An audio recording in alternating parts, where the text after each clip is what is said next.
going to perform initial steps.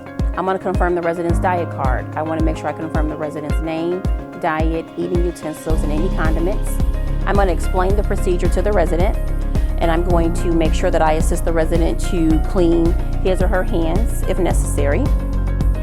I'm going to make sure that I sit on the resident's unaffected side, and I'm going to make sure that I am eye level with the resident. If the resident is in the bed, you want to make sure that the head of bed is elevated at least 45 degrees. I want to go ahead and protect the resident's clothing as they desire and according to facility policy and procedure. I want to make sure that I offer the resident different foods. I'm going to make sure that I cut the food up into bite-sized pieces, and also make sure that I'm only filling the spoon up halfway full as I'm feeding the resident. I want to make sure that I allow time for the resident to chew and empty their mouth in between bites. If the resident begins to choke, I want to stop the procedure immediately and notify the nurse.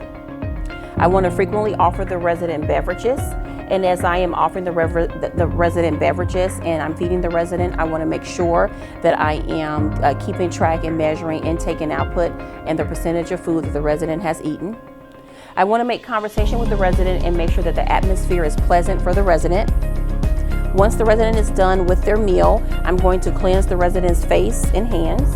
And I'm also doing that in between the meal as well, or during the meal as well, to maintain resident's dignity.